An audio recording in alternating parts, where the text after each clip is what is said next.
नमस्कार. 11:30च्या बातमीपत्रामध्ये मी ज्योती आंबेकर आपलं स्वागत करते. सुरुवातीला एक नजर ठळक बातम्यांवर. आर्थिक व्यवहार सचिवांकडून नोटाबंदी निर्णयाच्या पार्श्वभूमीवर आज काही नवे निर्णय जाहीर. रब्बी हंगामात पेरणीसाठी शेतकऱ्यांना एका आठवड्यात पीक कर्जाच्या अंतर्गत 25,000 रुपये बँक खात्यातून काढण्याची परवानगी. जनधन खात्यात जमा होणाऱ्या रकमेवर सरकारचं लक्ष असून दुसऱ्यांचे पैसे स्वतःच्या खात्यात जमा करू नका, केंद्र सरकारचं आवाहन. नोटाबंदी मुद्द्यावरून संसदेच्या दोन्ही सभागृहात विरोधकांचा गदारोळ.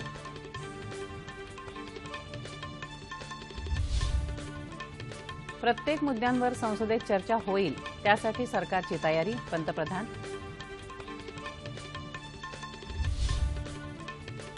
दिल्लीसह उत्तर भारतात आज पहाटे भूकंपाचे धक्के, कोणतीही जीवितहानी नाही.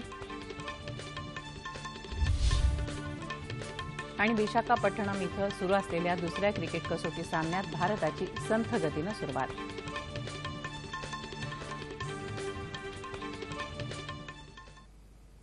आणि आता सविस्तर वृत्त. आर्थिक व्यवहार सचिव शक्तिकांत दास यांनी नोटाबंदी निर्णयाच्या पार्श्वभूमीवर आज काही नवे निर्णय जाहीर केले. त्यानुसार रब्बी हंगामात पेरणीसाठी शेतकऱ्यांना एका आठवड्यात पीक कर्जाच्या अंतर्गत 25,000 रुपये बँक खात्यातून काढण्याची परवानगी देण्यात आली आहे. त्याचबरोबर नोंदणीकृत कृषी व्यापाऱ्यांना दैनंदिन कामकाजासाठी एका आठवड्यात 50,000 रुपये खात्यातून काढण्याची परवानगी देण्यात आली आहे. पीक विमा हप्त्याची मुदत 15 दिवसांनी वाढवली आहे. विवाह समारंभासाठी खात्यातून 2.5 लाख रुपये काढता येणार आहेत. मात्र त्यासाठी केवायसी, पॅन कार्ड अनिवार्य आहे. जुन्या नोटा बदली करण्यासाठी 4,500ची मर्यादा घटवून आता 2,000 रुपये मूल्याच्या नोटाच बदलून मिळणार आहेत. केंद्र सरकारच्या क श्रेणी वर्गापर्यंतच्या कर्मचाऱ्यांना या महिन्यातल्या पगाराअंतर्गत 10,000 रुपये आगाऊ काढण्याचा पर्याय देण्यात आला आहे.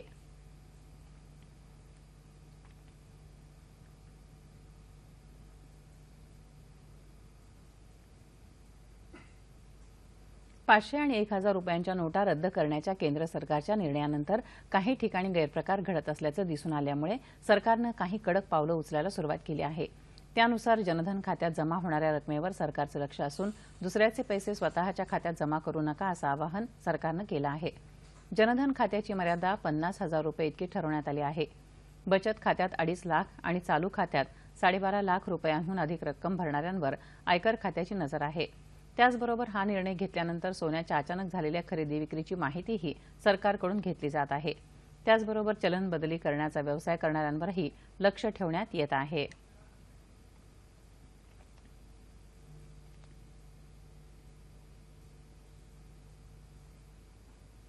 बँकांमध्ये 500 आणि 1,000 रुपयांच्या जुन्या नोटा पुन्हा पुन्हा बदलून घेण्याकरता बँकेत रांगा लावणाऱ्यांवर नियंत्रण आणण्यासाठी आता बोटाला शाई लावण्याचा निर्णय घेण्यात आला आहे.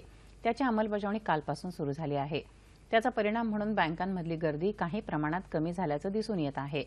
मात्र बऱ्याचशा बँकांमध्ये या शाईचा पुरवठा होऊ न शकल्यानं त्याची अंमलबजावणी होताना दिसत नाहीये.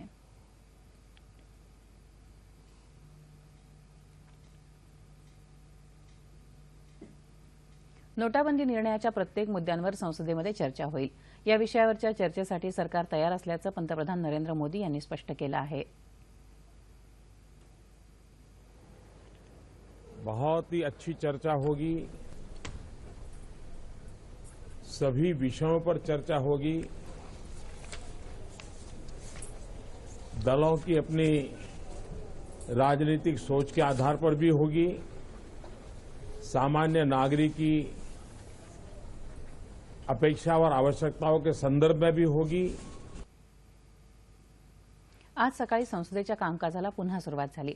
मात्र विरोधकांनी नोटाबंदीच्या मुद्द्यावर सभागृहामध्ये चर्चा व्हावी आणि सरकारनं देशातल्या जनतेला होणारी गैरसोय पाहता हा निर्णय मागे घ्यावा, यासाठी सरकारवर दबाव टाकत संसदेच्या दोन्ही सभागृहात घोषणाबाजी केली. दोन्ही बाजूकडील सदस्यांनी घोषणाबाजी सुरू केल्यानं संसदेत गोंधळाची स्थिती निर्माण झाली. लोकसभेचं कामकाज काल दिवंगत सदस्यांना श्रद्धांजली वाहून तहकूब झालं होतं. मातृत्व लाभ संशोधन विधेयक आणि आज लोकसभेत चर्चेला येणार आहे. प्रसूती काळातली रजा 26 आठवड्यांपर्यंत देण्याची तरतूद या विधेयकामध्ये आहे. राज्यसभेनं हे विधेयक पारित केलं आहे. त्याचबरोबर मानसिक स्वास्थ्य सेवा विधेयकही कामकाजाच्या पटलावर आहे. मनोरुग्णांवर उपचार, इलाज या दरम्यान अशा रुग्णांना सेवा देणाऱ्या आरोग्य अधिकाऱ्यांचे हक्क ठरवणं याचा यात समावेश आहे.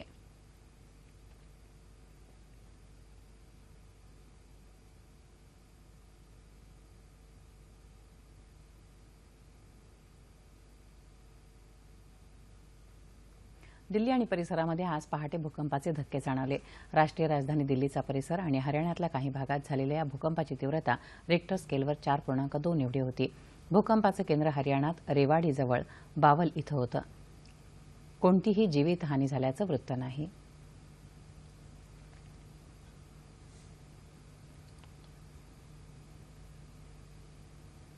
राज्यात नव्यानं 3084 तलाठी साजे आणि 514 मंडळांना मंत्रिमंडळ उपसमितीनं मंजुरी दिली आहे।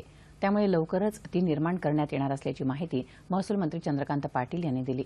या संदर्भातल्या मागणीसाठी तलाठी महासंघानं केलेला संप मागे घ्यावा असं आवाहनही त्यांनी केलं। तलाठी साझा पुनर्रचना समितीच्या अहवालातल्या शिफारशींच्या अंमलबजावणीबाबत नेमलेल्या मंत्रिमंडळ समितीची बैठक काल मंत्रालयात झाली। त्यानंतर झालेल्या पत्रकार परिषदेमध्ये ते बोलत होते। राज्यात गेल्या 32 वर्षांपासून तलाठी साजांची पुनर्रचना झाली नव्हती। ग्रामीण भागात तलाठ्याअभावी अनेक कामं प्रलंबित राहत होती। त्यामुळे तलाठी साजांच्या पुनर्रचनेची मागणी अनेक वर्षांपासून तलाठी महासंघातर्फे करण्यात येत होती। या संदर्भातला अहवाल प्राप्त झाल्यानंतर मंत्रिमंडळानं मान्यता दिली। या निर्णयामुळे राज्यात एकूण 15,411 तलाठी साजे होणार आहेत। तलाठी आणि मंडळ अधिकाऱ्यांवरचा कामाचा ताण कमी होऊन जनतेची महसूल विषयक कामं लवकरात लवकर होण्यास मदत होणार आहे। पहिल्या टप्प्यात होणाऱ्या मराठवाड्याच्या 5 जिल्ह्यातल्या नगरपरिषद आणि नगरपंचायतीच्या सार्वत्रिक निवडणुकीच्या पूर्वतयारीचा विभागीय आढावा घेण्यासाठी राज्याचे निवडणूक आयुक्त जे.एस. सहारिया काल उस्मानाबाद इथं गेले होते। त्यानंतर त्यांनी पत्रकार परिषद घेतली। त्यावेळी त्यांनी निवडणुकीच्या पूर्वतयारीची माहिती दिली। संविधानाची अपेक्षाप्रमाणे निर्भय, मुक्त व पारदर्शक वातावरण व्हाव्या, यामध्ये सर्व उमेदवारांना समान संधी उपलब्ध व्हावी, मतदारांना प्रलोभन व आमिषला बळी न पडता त्यांची इच्छाप्रमाणे मुक्तपणे मतदान करता यावे, यासाठी कशी प्रकारची व्यवस्था करण्यात आलेली आहे त्याचा आढावा घेण्यासाठी इथे बाजारलो होतो। पहिल्या टप्प्यात राज्यातील 25 जिल्ह्यांमधील 147 नगरपरिषदा आणि 8 नगरपंचायतींसाठी 27 नोव्हेंबरला मतदान होत आहे। निवडणुकीसंदर्भातील कामात कुचराई करणाऱ्या अधिकाऱ्यांवर आणि कर्मचाऱ्यांवर कठोर कारवाई करणार असल्याचं आयुक्तांनी सांगितलं। मतदानाचं प्रमाण वाढवण्याबरोबरच वस्तू आणि पैशाच्या स्वरूपातल्या प्रलोभनाला आळा घालणं, अवैध दारू वाटपावर नजर ठेवणं तसंच बहुसदस्यीय पद्धतीनुसार आवश्यक तेवढी मतं देणं याबाबत देखील मतदार जागृती करण्याच्या सूचना यावेळी अधिकाऱ्यांना देण्यात आल्याचं त्यांनी सांगितलं।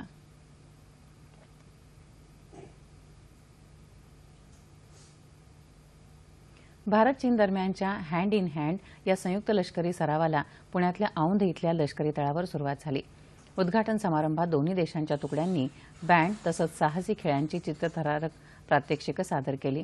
2007 पासून भारत चीन दरम्यान संयुक्त लष्करी सराव केला जात आहे। सराव मोहिमेची ही यंदाची 6वी वेळ आहे। दोन्ही देशांदरम्यान सामंजस्य वाढवणं हा या सरावामागील मुख्य हेतू आहे। देशांतर्गत बंड तसंच दहशतवादाचा सामना करण्यासाठी आवश्यक प्रशिक्षण कौशल्याचं आदानप्रदान या सरावादरम्यान होणार आहे। येत्या 27 नोव्हेंबरपर्यंत हा सराव चालणार आहे।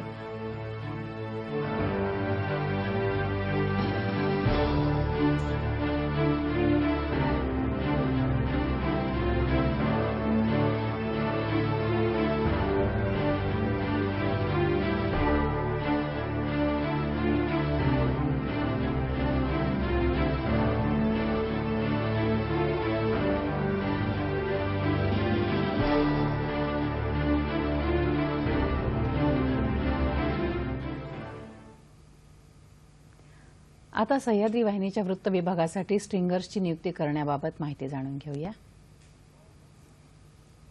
प्रसार भारती भारत लोकसेवा प्रसारक प्रादेशिक वृत्त विभाग दूरदर्शन केंद्र मुंबईकडून 36 जिल्ह्यांकरता स्ट्रिंगर्सचं पॅनल तयार करण्यासाठी अर्ज मागवण्यात येत आहेत।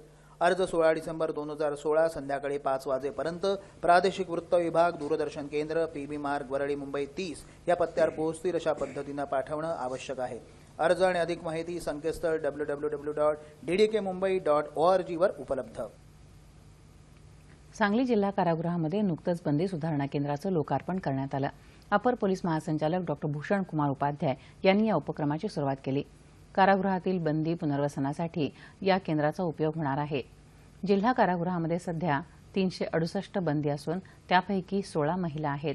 राज्यातील साताऱ्यानंतरचं दुसरं बंदी सुधारणा केंद्र सांगलीत झालं आहे। त्या ठिकाणी विकास ग्रंथालय, व्हिज्युअल मीडिया, कॉम्प्युटर लॅब आणि समुपदेशन अशा सुविधा देण्यात आल्या आहेत। कैद्यांच्या जीवनामध्ये चांगला बदल घडवायला हे केंद्र उपयुक्त ठरेल असा विश्वास उपाध्याय यांनी व्यक्त केला। नौदल दिनाच्या निमित्तानं काल मुंबईत INS शिकरा इथल्या नौदलाच्या हवाई तळावर दिव्यांग बालकं आणि शालेय विद्यार्थ्यांसाठी हवाई प्रात्यक्षिकांचं आयोजन करण्यात आलं होतं। यावेळी विविध हेलिकॉप्टर्सची उपयुक्तता आणि क्षमतेचं प्रदर्शन घडवण्यात आलं।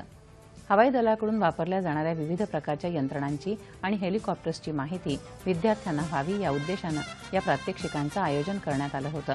तसंच नौदल आणि सर्वसामान्य नागरिक यांच्या जिव्हाळ्याचं वातावरण निर्माण करण्याचाही उद्देश यामागे होता।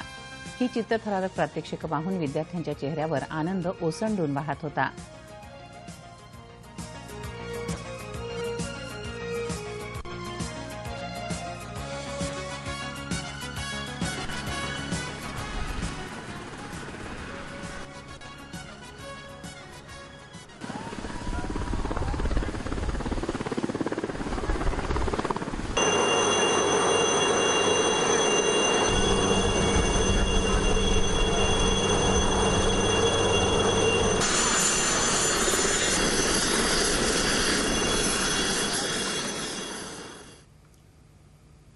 लातूर जिल्ह्यात रेणापूर तालुक्यातल्या पोहरे गावचे शेतकरी रामभाऊ हांडगे यांनी मळीपासून पशुखाद्य बनवण्याचा अनोखा प्रयोग केला आहे। ऊसापासून साखर तयार करताना मिळणाऱ्या मळीचा आणि ऊसाचं पाचट यांचा वापर करून क्युबा या देशात केला जातो। ही माहिती मिळवून हांडगे यांनी पाचटासोबत शेतात टाकाऊ म्हणून जाळून टाकतात ती गहू, हरभरा, सोयाबीन यांची गुळी, तसंच इतर वेळी त्याचा इंधन म्हणून वापर करतात त्या तुराट्या आणि कापसाच्या फराड्याचा वापर करून उत्कृष्ट पशुखाद्य बनवलं। यासोबतच मक्याचा भरडा, शेंगदाणा पेंड आणि मळीचा वापर केल्यामुळे शेतावरच शेतातल्या साहित्याचा उपयोग खाद्य बनवण्यासाठी झाला। या प्रयोगासाठी लातूरचे जिल्हाधिकारी पांडुरंग पोले यांनी हांडगे यांना मळीच्या खरेदीसाठी आणि वापरासाठी उत्पादन शुल्क विभागाकडून अधिकृत परवाना मिळवून दिला।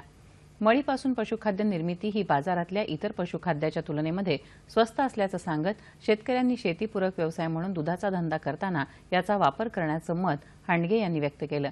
प्रयोगशाळेत शास्त्रीय तपासणी केल्यानंतर हे पशुखाद्य बनवण्यात आलं असून पशुच्या आरोग्यासाठी आवश्यक असलेले सर्व अन्न घटक यातून जनावरांना मिळत आहेत। त्यामुळे जनावरांचं वजन वाढत आहे। जे शेतामध्ये टाकाऊ वस्तू असते म्हणजे पाला, पाचोळा, टाकाऊ जे काही ह्याच्यापूर्वी सगळे शेतकरी जाळून टाकत होते। ऊसाची पाचट असेल, गव्हाचा गुळी असेल, हरभऱ्याचं गुळी असेल, हे पूर्वीपासून शेतकरी जाळून टाकायचे। पण ह्याच्यापासून आपल्याला चांगल्या उत्कृष्ट पद्धतीनं चारा बनविता येतो। ह्याची कॉस्ट जर बघितली तर 7 किलो वाळलेल्या चाऱ्याची 14 रुपये, मकाच्या भरड्याची 16 रुपये, मोलासेसची 10 रुपये आणि त्याला प्रोटीन मिळण्यासाठी शेंगदाणा पेंड 10 रुपये, 5 रुपये, असे सगळी मिळून 45 रुपये होतात। किती जरी म्हणजे दुसऱ्या कडव्याची जर तुलना केली, दुसऱ्या चाऱ्याची जरी तुलना केली तर हा चारा एकदम स्वस्त बसतो। आणि जे काय हिरव्या चाऱ्यावर दूध मिळतं तेवढं दूध मिळतं, हिरव्या चाऱ्यावर जेवढा दुधाला फॅट मिळतो तेवढा ह्या चाऱ्यावर मिळतो। रायगड जिल्ह्यातल्या पनवेल शहरामध्ये वाहनांच्या वाढत्या संख्येमुळे प्रदूषणामध्ये वाढ होत असून यामध्ये जुन्या झालेल्या वाहनांचं प्रमाण मोठं असल्यानं ही समस्या गंभीर बनली आहे। या समस्येला आळा घालण्यासाठी प्रादेशिक परिवहन विभागानं पावलं उचलली असून नागरिकांना सहकार्याचं आवाहन केलं आहे। दिल्लीमधल्या प्रदूषणाच्या तडाख्यामुळे आता विविध ठिकाणच्या प्रदूषणाचं गांभीर्य लक्षात येऊ लागलं आहे। पनवेलमध्ये 15 वर्षांपेक्षा जास्त जुन्या असलेल्या गाड्यांची संख्या जास्त आहे। या गाड्यांमुळे होणाऱ्या प्रदूषणाला आळा घालण्यासाठी कारवाई सुरू झाल्यावर या भागातल्या रिक्षा, ट्रक, टेम्पो वाहतूकदारांनी त्याबद्दल प्रश्न उपस्थित केले आहेत। गरीब वाहतूकदारांच्या रोजगाराचा विचार करावा आणि वाहनांबरोबरच प्रदूषण करणाऱ्या इतर माध्यमांनाही लक्षात घ्यावं अशी त्यांची मागणी आहे। वाढतंय खरं आहे, पण बाकीचे बी प्रदूषण आहेच ना।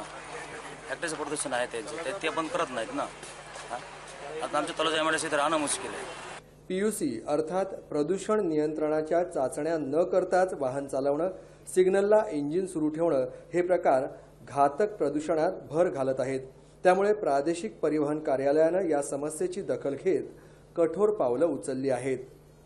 विशेषतः पेट्रोल वाहनामध्ये याची खात्री करावी, जरी धूर दिसत नसला तरी CO कार्बन मोनॉक्साईड हा जो वायू आहे हा अतिशय घातक आहे आणि तो त्यामध्ये असतो. त्यामुळे त्याचं पर्सेंटेज किती आहे हे नियमितपणे सर्व पेट्रोल वाहन चालकांनी चेक करून घ्यावा. तसेच डिझेल वाहन चालकांनी त्यांचं जे डेन्सिटी आहे, स्मोक डेन्सिटी, ती नियमितपणे चेक करून घ्यावी. वाहन चालकांनी स्वतःहून या समस्येची दखल घेतली आणि वाहनांची देखभाल आणि इंधन बचतीच्या उपायांवर भर दिला तर प्रदूषणाचा त्रास तर कमी होईलच, पण स्वतःचा आणि देशाचाही आर्थिक भार कमी करता येणार आहे. यासाठी सहकार्य करायचं आवाहन परिवहन कार्यालयानं केलं आहे. भारतरत्न पंडित भीमसेन जोशी यांनी सुरू केलेला प्रसिद्ध सवाई गंधर्व भीमसेन संगीत महोत्सव यंदा 7 ते 11 डिसेंबर दरम्यान होणार असल्याची माहिती आर्य संगीत प्रसारक मंडळाचे कार्यकारी अध्यक्ष श्रीनिवास जोशी यांनी दिली. ते काल पुण्यात पत्रकार परिषदेत बोलत होते. तब्बल 21 कलाकार या महोत्सवात कलाविष्कार सादर करणार आहेत. यावेळी देशातील दिग्गज कलाकारांबरोबरच युवा कलाकारांना व्यासपीठ उपलब्ध करून देण्यात येणार आहे. तसंच आंतरराष्ट्रीय कलाकारांचीही मांदियाळी असेल असं जोशी यांनी यावेळी सांगितलं. या महोत्सवाची सुरुवात एस बल्लेश आणि त्यांचे चिरंजीव कृष्णा यांच्या सनई वादनानं होईल, तर ज्येष्ठ गायिका डॉ. प्रभा अत्रे यांच्या गायनानं या महोत्सवाचा समारोप होईल. क्रिकेट. भारत आणि इंग्लंड दरम्यानचा दुसरा क्रिकेट कसोटी सामना आज विशाखापट्टणम इथं सुरू आहे. भारतानं नाणेफेक जिंकून प्रथम फलंदाजीचा निर्णय घेतला. खेळाच्या सुरुवातीला KS राहुल एकही धाव न करता तंबूत परतला. पाठोपाठ मुरली विजय 20 धावांवर बाद झाला. शेवटचं वृत्त हाती आलं तेव्हा भारताच्या 2 बाद 92 धावा झाल्या होत्या. चेतन पुजारा 37 तर कर्णधार विराट कोहली 35 धावांवर खेळत आहेत. हवामान. येत्या 36 तासात दक्षिण कोकण आणि दक्षिण मध्य महाराष्ट्रात तुरळक ठिकाणी पाऊस पडण्याची शक्यता हवामान विभागानं वर्तवली आहे. ठळक बातम्या पुन्हा एकदा.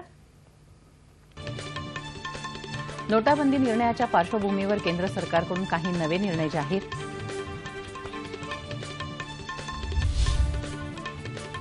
रब्बी हंगामात पेरणीसाठी शेतकऱ्यांना एका आठवड्यात पीक कर्जाच्या अंतर्गत 25,000 रुपये बँक खात्यातून काढण्याची परवानगी.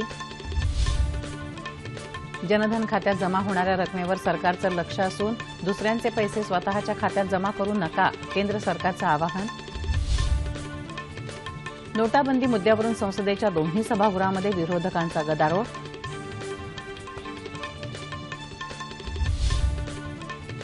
प्रत्येक मुद्द्यांवर संसदेत चर्चा होईल, त्यासाठी सरकारची तयारी, पंतप्रधान.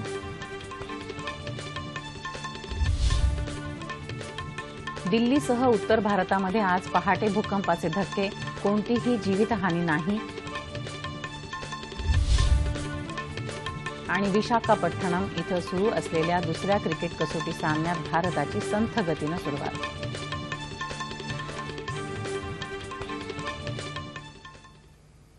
याबरोबरच हे बातमीपत्र संपलं. पुन्हा भेटूया दुपारी 2:30 वाजता सह्याद्री वाहिनीवर. नमस्कार.